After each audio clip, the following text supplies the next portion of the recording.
they lied to us. For decades, we were told that experience was our greatest asset, that if we worked hard, stayed loyal, and hit our targets, we'd be safe. We were told you're too valuable to lose.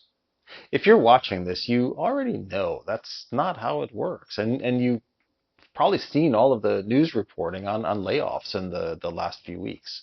Maybe you've been walked into a conference room and handed a severance package. Maybe you're still employed, but every reorg email feels like a warning shot. Maybe you're sending out resume after resume after resume, hearing absolutely nothing back. You start to wonder, is it my skills? Is it my resume? Or is it just my age? You're not crazy. You're not imagining it. You're facing a job market that often sees your birth year before it sees your value. My name is John Steck, and if you're 50 and over, afraid of getting pushed out or already out and looking for work, then this channel's for you. This is the Ageism Survival Guide. And in this first episode, I'm not going to sell you false hope. I'm going to tell you what it really feels like to hit that wall and exactly what we're going to do about it.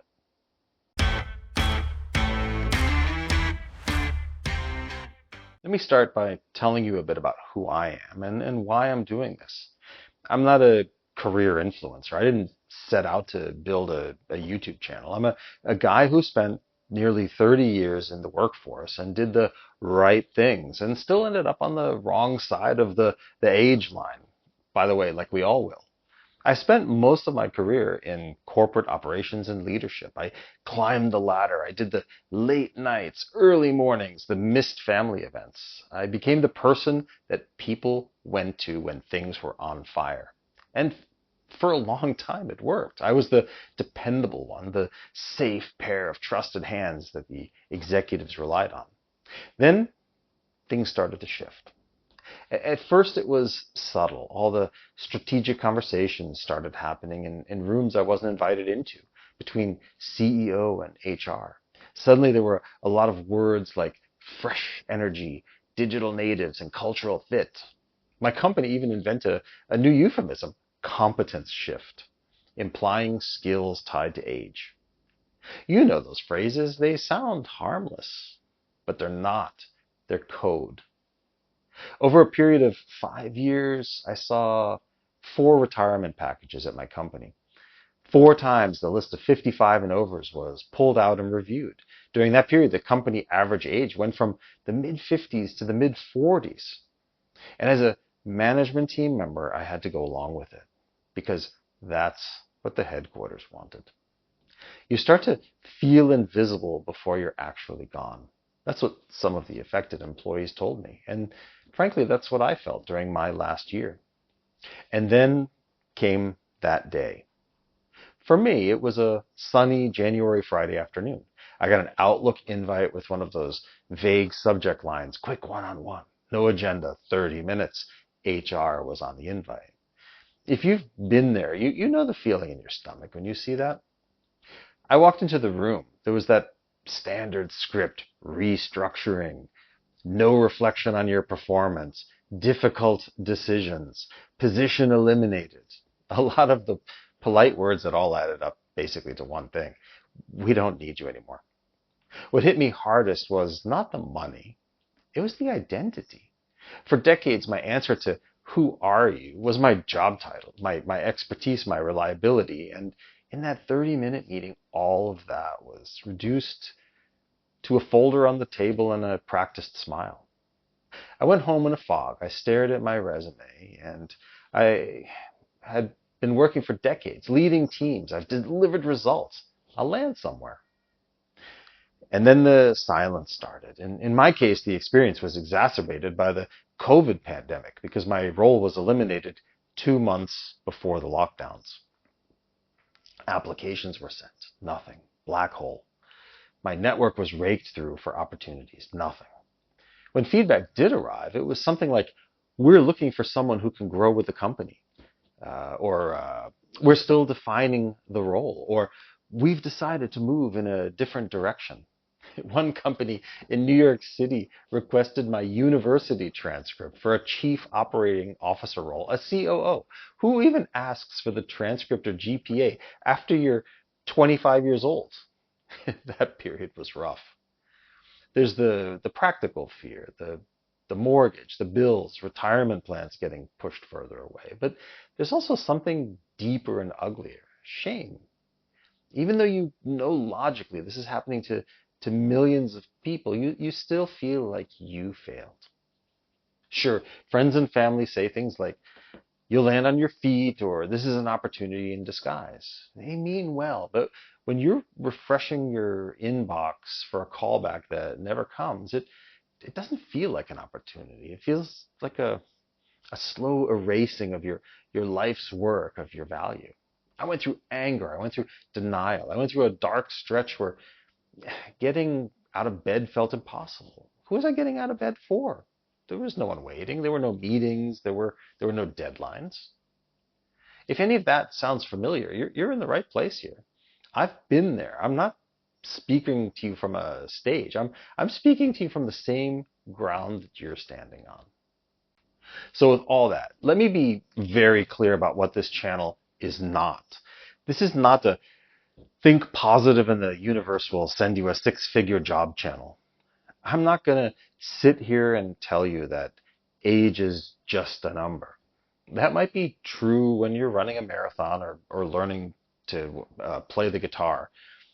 But in the job market, age is not just a number. Age is a filtering mechanism. It's a liability. It's a blunt instrument that companies use to keep their workforce cheap and young.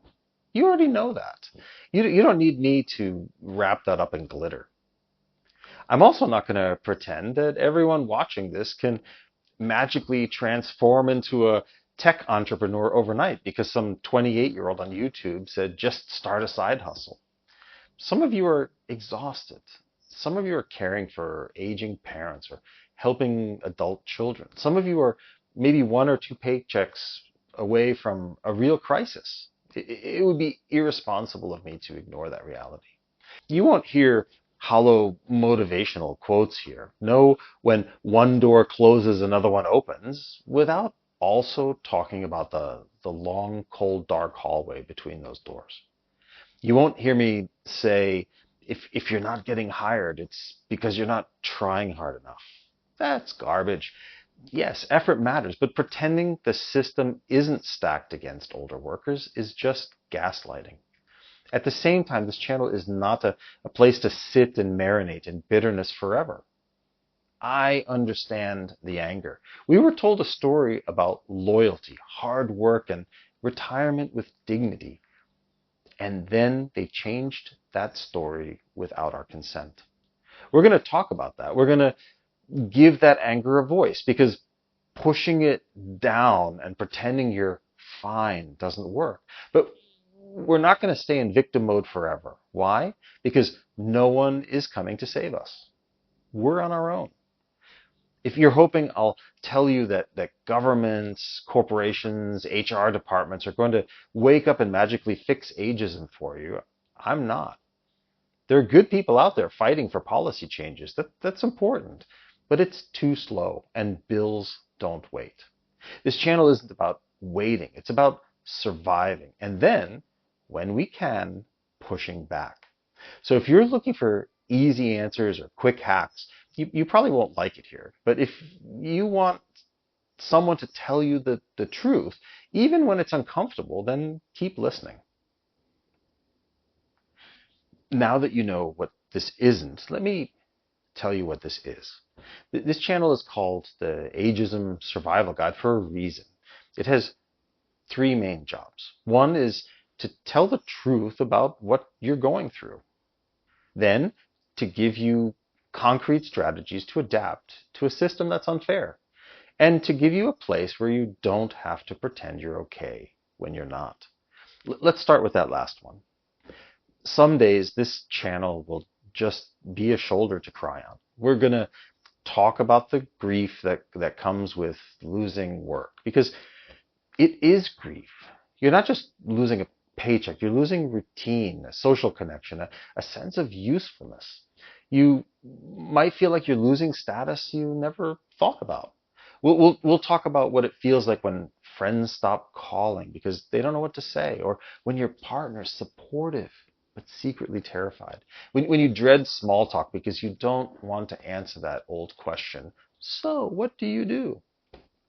Other days, I'm not going to be a shoulder. I'm going to be a tough coach. And like any good coach, I'm not here to be liked. I'm here to help you get back in the game in whatever way is possible for you. That means we're going to talk about uncomfortable topics. We're going to look at your resume and ask, does this make you look current or 1998? We're going to talk about LinkedIn. And yeah, even if you hate social media, but how do you quietly signal that you're up to date and not obsolete? We're going to talk honestly about skills, not in a you must become a software engineer way, but in a what do you actually need to learn in your field to not be instantly discarded way.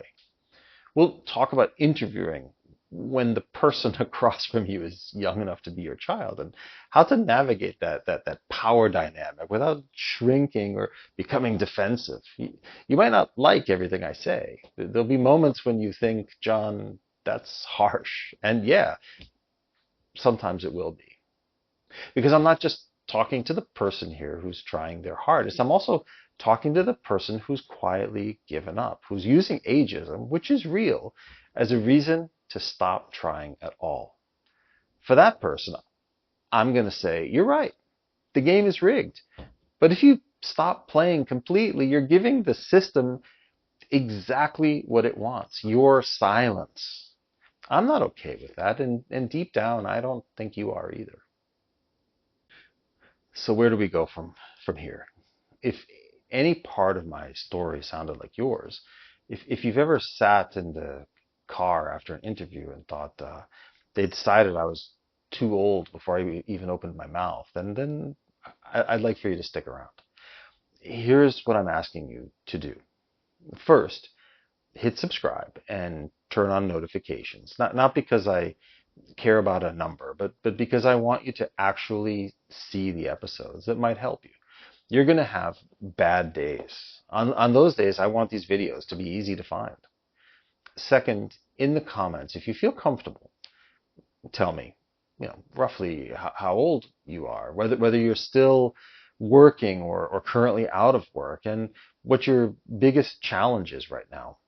You don't have to use your real name. You don't have to share any details that you're not ready to share. But start by saying, I'm here, I exist. This is what I'm dealing with. Because you're not just a statistic in an age discrimination report. You're a human being with a history and a future. And as isolating as this can feel, trust me, you're not alone. In the next episodes, we're going to dig into specific situations, how to spot ageism and in the workplace before it hits you, and how to rebuild after you've already been pushed out. It won't be easy. Some of it will be uncomfortable, but pretending everything is fine hasn't worked. So stop pretending. My name is John Steck, and this is the Ageism Survival Guide. You've spent your whole life working.